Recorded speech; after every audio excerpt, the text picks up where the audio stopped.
Coming up tonight, the much-anticipated IHOP breakfast restaurant held a job fair today, partnering with the Department of Labor. 600 are expected to be employed eventually.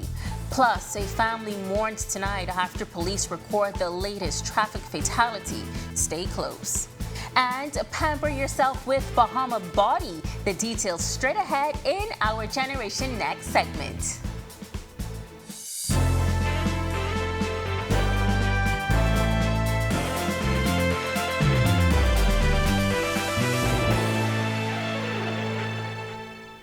This is Our News Weekend Edition. Thank you so much for tuning in. I'm Megan Shepard.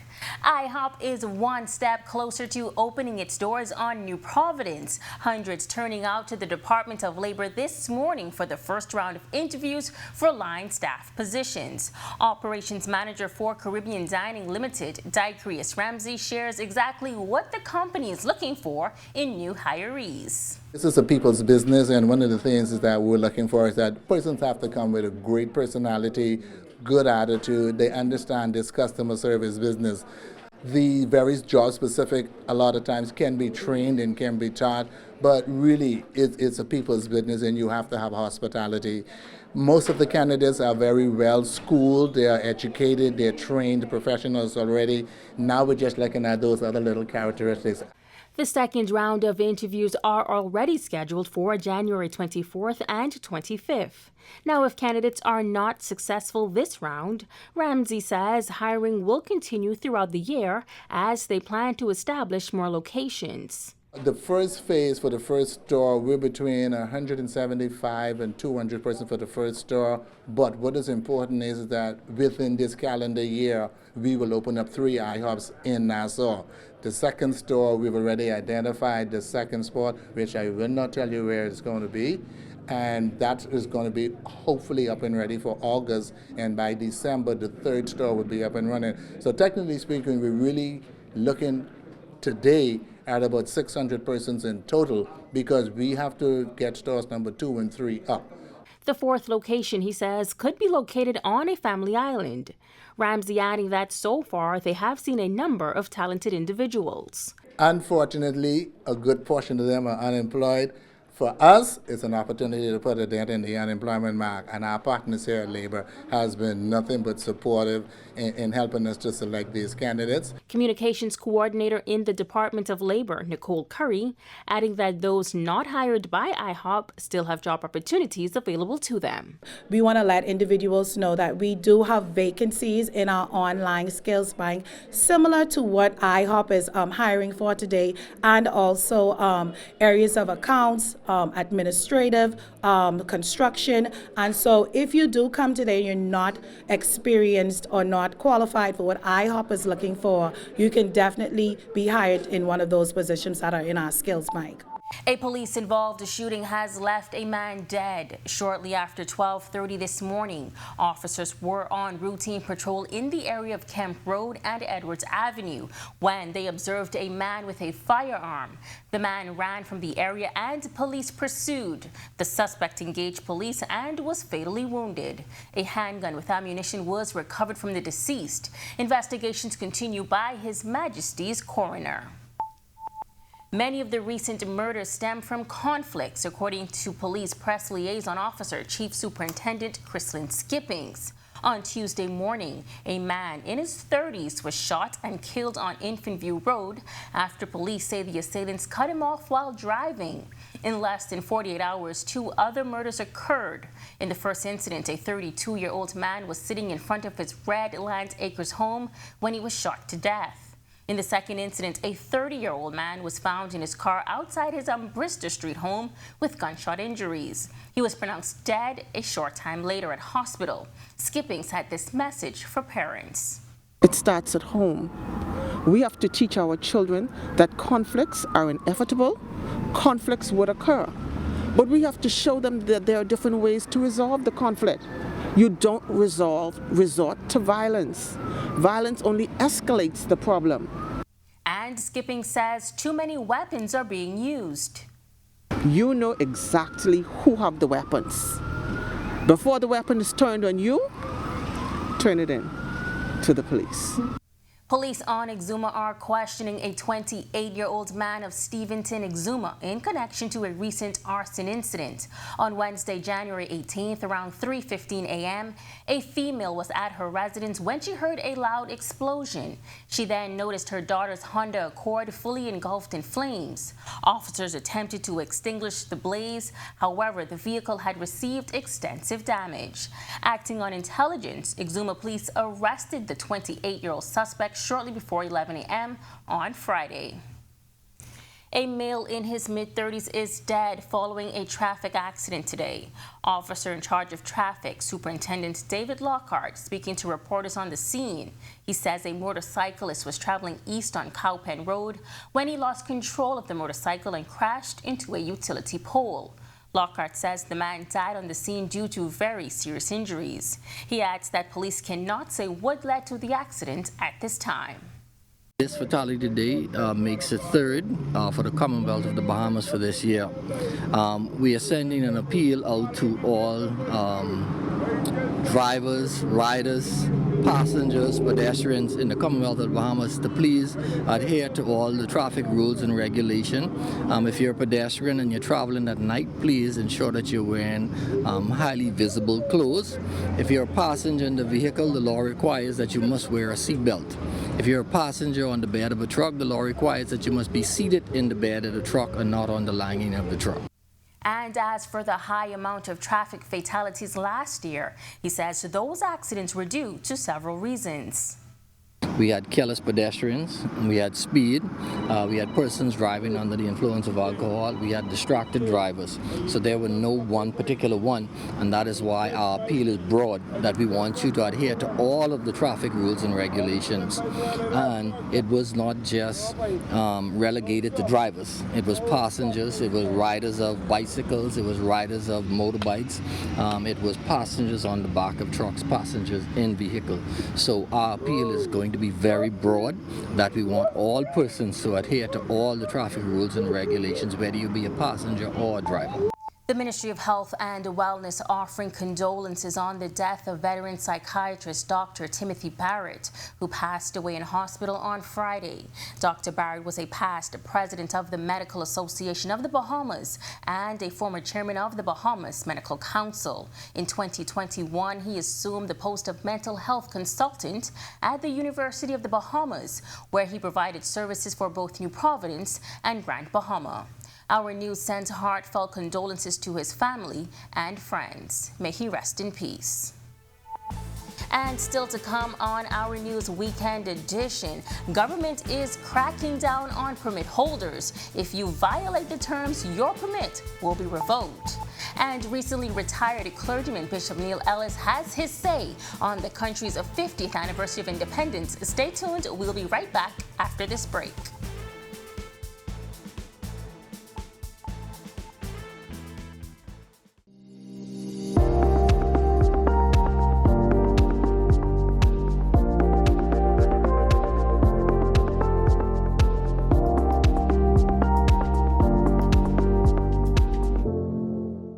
Since they were on sale, Monique couldn't resist things she didn't need. And neither did Bruno. Hungry for deals? You better come and satisfy that hunger with a great pick meal for only $20 at KFC before doing something crazy. Get 8 pieces of juicy, fresh, in-store prepared KFC fried chicken and 4 buttery biscuits, all for only $20. A finger-licking good deal. Welcome to the Cable Bahamas Business Solutions Cybersecurity Tip of the Day for default credentials. Default passwords exist with almost every operating system and application. Point number 1, check the default passwords on all hardware and software and change passwords immediately. Test the credentials to see if they are still valid. When changing passwords, make sure that the new password is strong, unique, and stored securely. Remember, stay safe, stay informed, and stay protected. Being the CFO at this young age, it really is very fulfilling to me, and it really shows that the hard work, the hours that I put in my career, they really paid off. Having such young persons in such a key role really shows that the board of directors have a lot of trust in the leadership of the young people. Being committed to excellence means that you put all of your effort into whatever it is you're doing to get the best benefit out of that task or anything you're doing in life.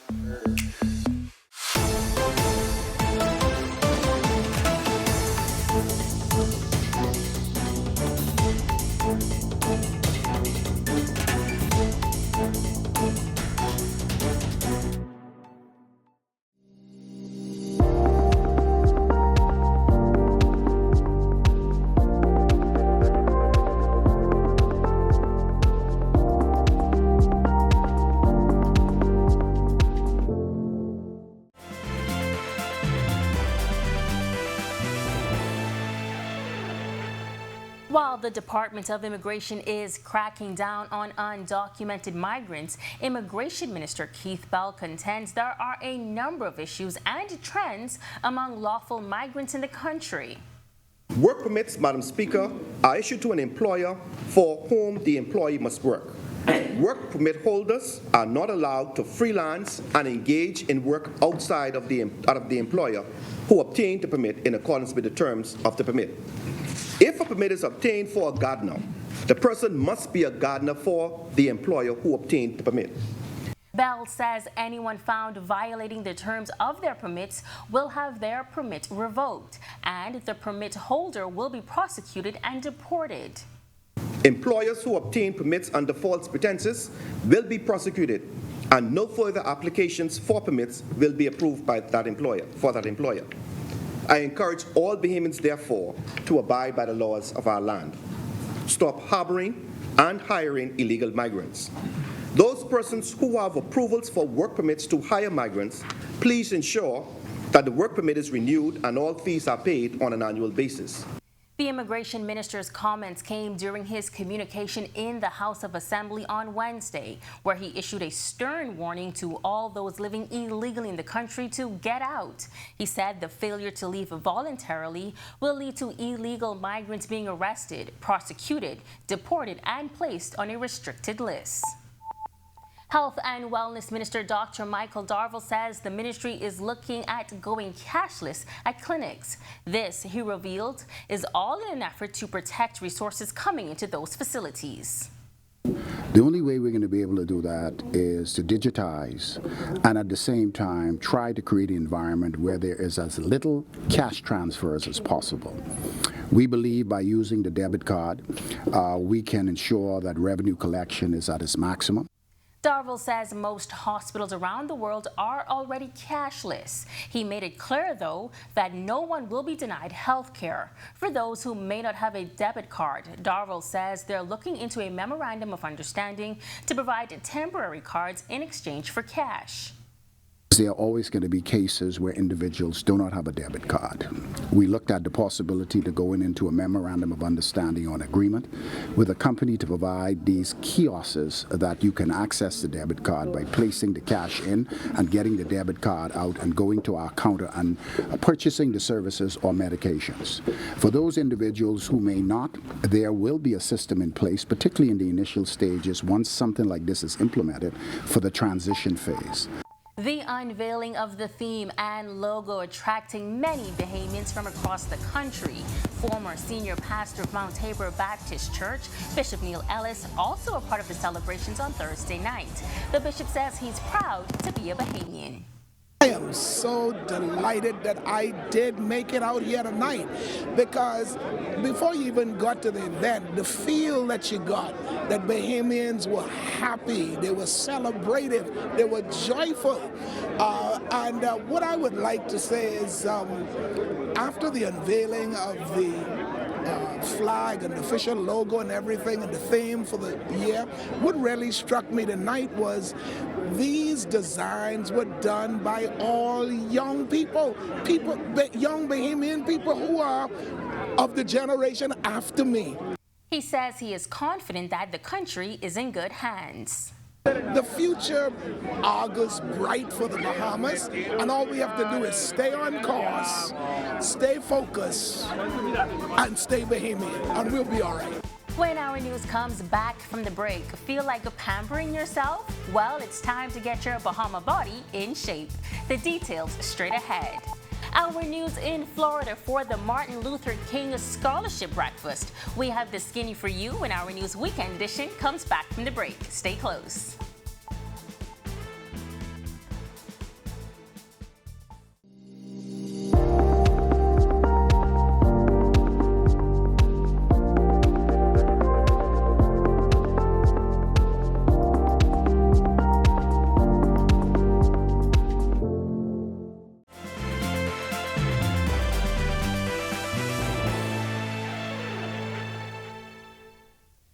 Welcome back. The 50th Carifta Games hosted by the Bahamas is less than 90 days away as we await renovations on the Thomas A. Robinson National Stadium. Last month, Minister of Youth, Sports and Culture Mario Boleg said the upgrades would begin in the first week in January in preparation for the Games. We asked Boleg for an update on the Carifta preparations. Well, preparation is going well for Carifta right now. I think next week we have already, Cabinet has already agreed to a contractor who will commence some mid-major repairs to the facility to ensure that it's ready for Carifta. So those repairs will start commencing by next week, I was told. And I think we'll be prepared and ready as far as the physical structure of the Thomas A. Robinson Stadium. Aside from the physical renovations needed for the National Stadium, Boleg tells us the other elements of preparation for our hosting the 50th Carifta Games are on track. As far as the physical structure of the Thomas A. Robinson Stadium, as far as the technical and logistic aspect of it, things are going quite fine. CEO Lyndon Maycock and his team is doing a tremendous job. I know the B3As again has done their talent search, and so preparation is well on the way. 31-year-old Ray Issa Baston is the owner of Body Bahama, a name she says you should get to know. The bath and body line was developed in 2018, and right before her launch, Hurricane Dorian came and put those plans on hold. However, Baston says she was determined to get a product line to the masses.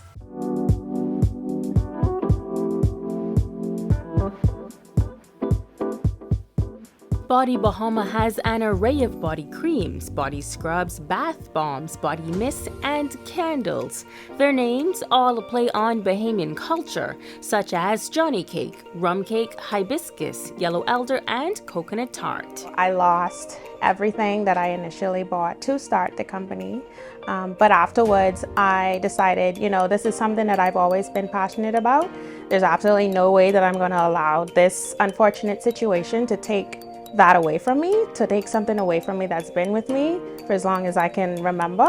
So I decided to restart the company Christmas of that year, and ever since it's just been, I want to say, a healthy obsession. It's a passion project. It's my escape from everything. It's what I am truly passionate about. The small business owner says Body Bahama is a true passion of hers, and although having her brand in stores across 3 islands, feedback from her customers has truly been the highlight. Sounds so small because it's just, they're in the shower, you're just taking a shower using a body scrub, but it's a body scrub that I made, that I took time and I poured my love and energy into, and they are genuinely enjoying it.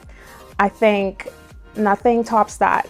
Not being on any shelf tops the experience that I create because of my products. Baston describes her product line as an experience and not simply just a bath and body company. She shares her long-term goals for Body Bahama. Not to toot my own horn, but my products are amazing, and I like to think that they are up there with the big name brands in terms of quality.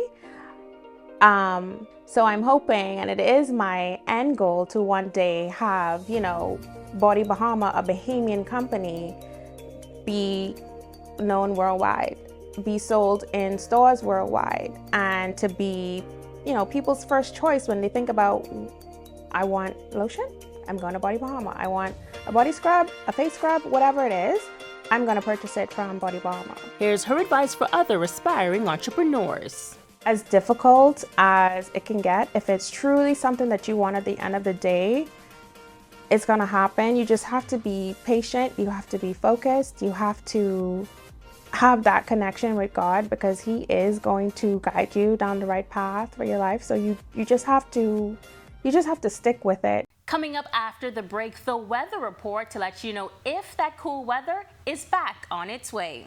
And our news traveling to Florida this past week and spoke with the CEO of the largest Black publication there. The details straight ahead.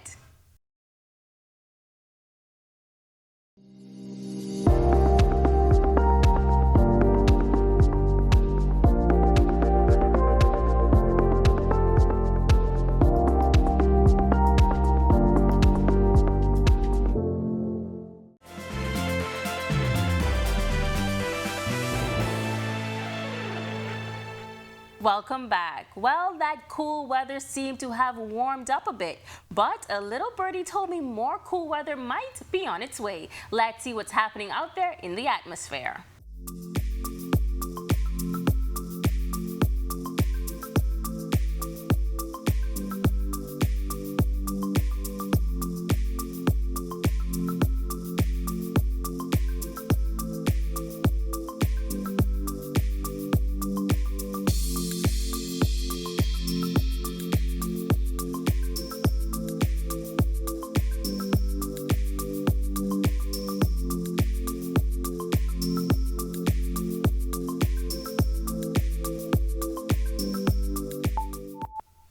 A special group of distinguished men honored this week at the 30th annual Dr. Martin Luther King Jr. Scholarship Breakfast in Miami, Florida. Our Jamila Mizik talks to one of the honorees, the CEO of the largest Black publication in that state.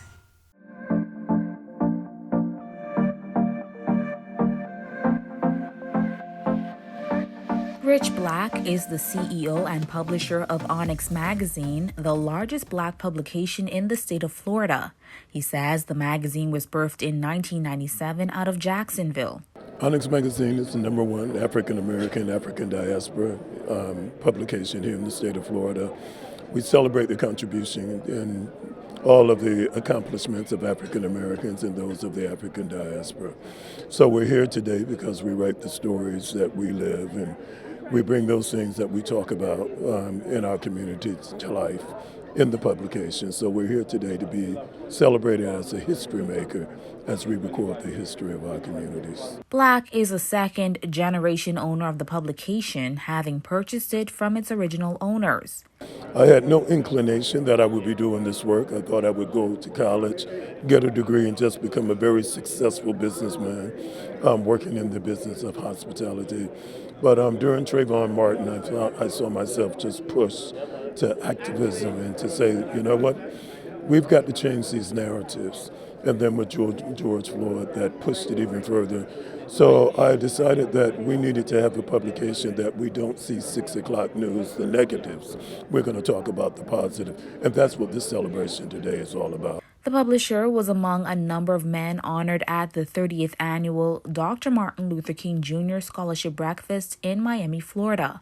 He was also recognized as a member of the 5,000 Role Models of Excellence Project, a mentorship program for at-risk young men.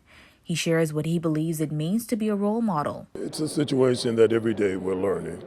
I don't think there's a playbook that we follow, but I think it's an individual who really commits themselves to making a difference and to being there and saying, we're not going to do this, we're going to share our experiences, and just being vulnerable that you can give of yourself. I think that's the image of a role model. Reporting for Our News, I'm Jamila Mizik. Thanks so much, Jamila, and thank you for joining us for Our News Weekend Edition. On behalf of the entire team, I'm Megan Shepard. Have a safe and wonderful evening.